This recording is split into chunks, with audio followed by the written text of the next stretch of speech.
Good afternoon and welcome to the Kerry Garden Show. Alan Finn taking it easy, just having a little look through this decking catalogue, which is absolutely fantastic. And it's actually the topic of what we're talking about today in the show. Let's go meet our decking expert. So here we are in the top floor of Boyles. We've managed to find ourselves a nice little corner, and the reason being is this is where all of the decking, which is what we're going to be talking about today. And for that subject, we have got our brand new expert joining us on the show today. Experts, are you okay with that, Kieran? No, are you okay? Not comfortable with that at all. How are you doing, Kieran? You're Very welcome well. to the show. Very well. Thanks very much for having me. Good. So, decking. The brochures are there like that. It probably originated as a real kind of American kind of trend where people used to have decking and we all have relations and stuff like that. It's come over now to Europe and it's come here to Ireland. Yeah. How popular are you finding it at the moment? Absolutely huge, to be honest. There's so much interest in outdoor living now and creating nice outdoor spaces, whether it's patios or decks. It's become a massive trend, and I suppose it's really nice because we're getting to the point where I think people are investing a lot more in their outdoor space and trying to make it a more comfortable place to be, hosting, all that sort of thing that would go with it. Because you'd see a lot of businesses as well too, hotels will be kind of looking at it as well too. And look, yes, we still live in Ireland, Kieran, don't we? Oh yeah, absolutely. So the weather does play a big part in it, but you have a week like we had there last week where the weather was absolutely beautiful, and it is an ideal spot. So what are the kind of questions that people come in and ask? Say, look, I'm thinking about having some decking. What are the first main things that people need to take into consideration? I suppose into consideration, first and foremost, is how practical is it in the space you want to put it. So if it's going to be in the way, it's probably not worth putting there. So you need to have the space for it. It needs to be a space where it can be leveled very well and correctly, and I suppose that it's fairly solid, it's difficult if I'm not too high, I suppose, as well. So yeah. A lot of people try to do a lot of level correcting to get the decking right, but some constructions under deckings are a bit dodgy. So. And there's nothing worse. You don't want to. And again, like anything that we talk about in regards gardening and sort of the planning beforehand is essential. Yeah. So I've come into you, right? I've said, right, I've got a space here. I'd like to put some decking in it. What's the first couple of choices that we need to make? First thing would be I suppose you need to get the area cleared. So, I mean, you need to know what's at the ground level. So if you can clear away any topsoil or any grass or any gardening like that, you need to get to a point where you've got a really hard, solid base, get a bit of stone in, protect it from weeds especially, because the weeds would be a curse underneath the decking. Okay. And so get your footprint laid out, getting a real good feel for how big the decking is going to be, and will that be enough then for you? And can you extend further, or do you need to cut back a little bit, things like that. And how about putting decking on already existing kind of like patio spaces and stuff? Maybe if people wanted to kind of raise it. That can be done. You mean a good solid flat base underneath is ideal, but I suppose the only thing about that is the next step up which is your frame level, your joist level, that can't sit directly onto the concrete or the paving. So again, you need to create another little layer, whether that's just another brick or stone or something like that, just to get the timber off. It's all about ventilation at that stage of the construction. So getting your good solid flat base, then your joists, for want of a better word, just raised off the ground slightly, so that there's a bit of airflow. They won't last if you don't. So I mean, it's worth doing it. Doing it absolutely. Yeah. And how much would that gap be? Would it be? It only needs to be 1 inch, 2 inch, anything at all, just so that the timber would never be resting in water. Directly in water. Okay. But even how far would you be raised off the ground? Again, that really comes down to then where you're trying to meet. So if you're trying to meet up to your back door, you might only have 4 inches. You might have 2 steps down, which would be, so you need to be able to get to that same level, so that you're not stepping up or stepping down, really. Okay. That's the ideal situation. Okay, so let's talk about the choices then after that, because the original old-fashioned, you can't be calling it old-fashioned, but the old reliable, tried and trusted, Kieran, would be the wood. Absolutely. Okay, so what have we got here? Just standard 6-inch timber decking board, grooved on both sides in 2 different ways, and again, that's more to do with just how you really want and how much grip you want, what kind of texture you want. Okay. or you can have both on facing up or facing down. You know, there's no particular way to do it. And what wood is this made from now? That I'm not certain of this Okay. particular Oh, one. geez, I had to ask that question, didn't I? But there are different options in regards to the types of wood, depending obviously on availability as well too. Hardwoods and softwoods. Hardwoods and softwoods. So grip is a big thing. You mentioned it there. This is it. They're all chemically treated, so they're treated decking boards basically, and the chemical treatment in it is to stop water, any moisture from getting in and trying to rot the timber from the inside out. So I mean, from the very beginning, your decking is treated and ready for weather. Okay, you know, perfect. So it's Yeah. good. So that's without adding anything. Without anything at all. It'll be fine.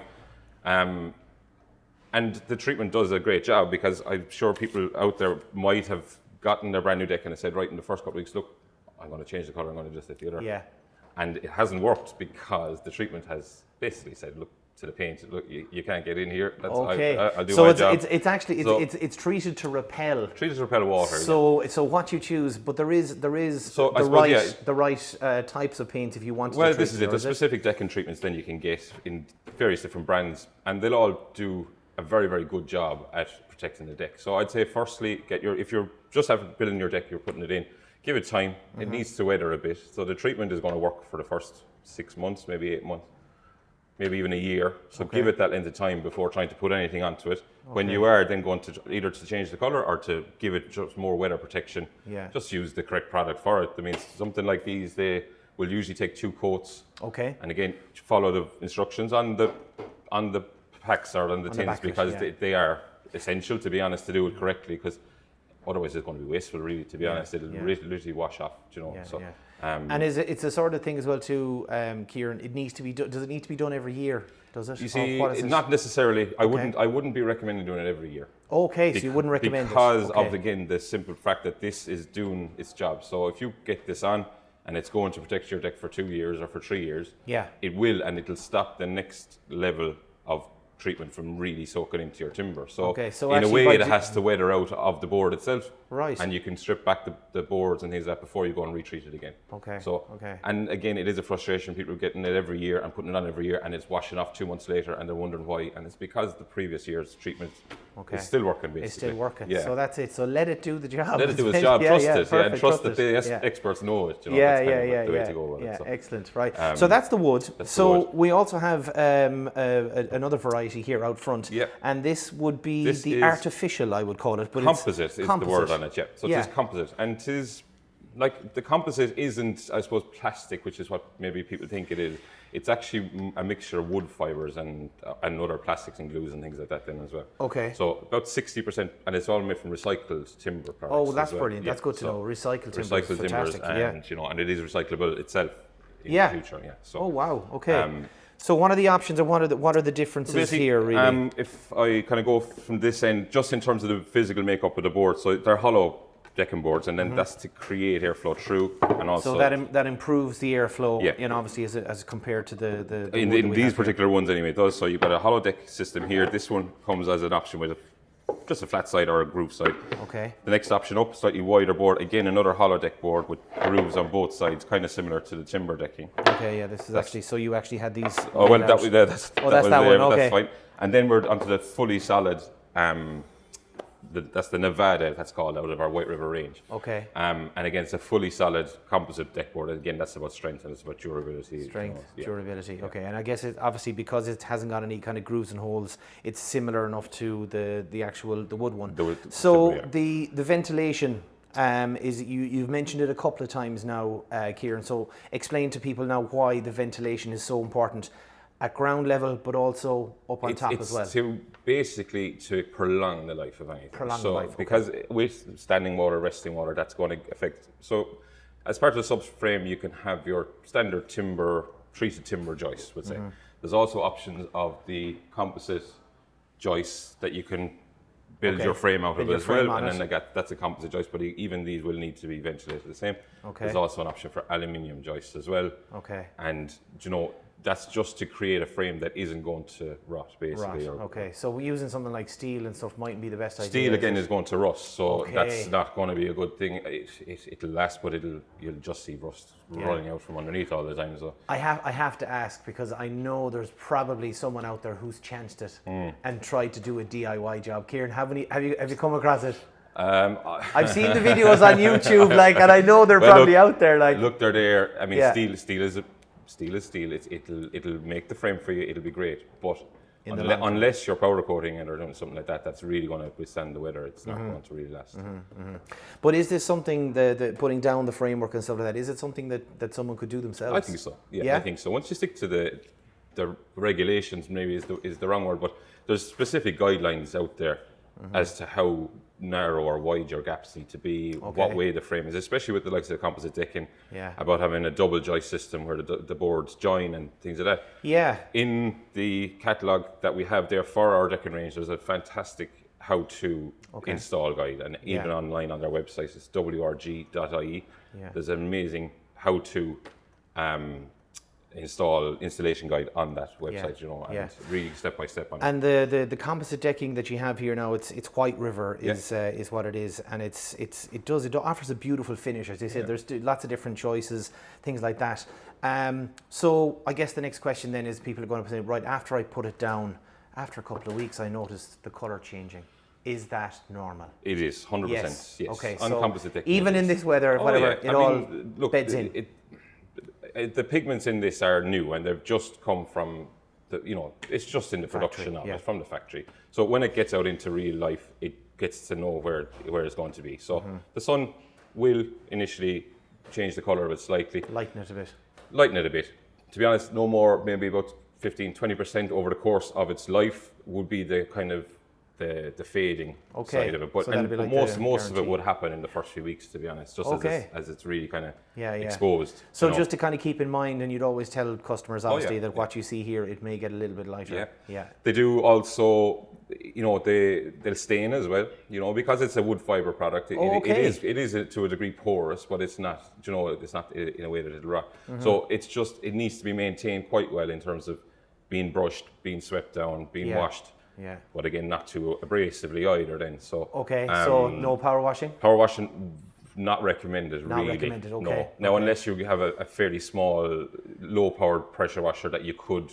Yeah, not one that you're going to blast paint off a house or anything like that. None of those ones, but to be honest, you probably won't need a pressure washer with decking. It's not going to get that badly soiled unless it's really abandoned. But warm water, soapy water, just in a brush, a stiff deck, a stiff brush will be enough for it. Yeah. And once it's maintained, and that's the key, so fairly regularly. Because obviously, look, if we had a bit of a bad spell of weather, which has been known to happen, and people still need to kind of get outside, mold, moss, slimy, getting very, very slippy, that'd be a big worry for people. It is, They do have anti-mold and anti kind of algae treatments as part of the mix, but it doesn't stop it from going on the surface, so it stops it from getting into the board.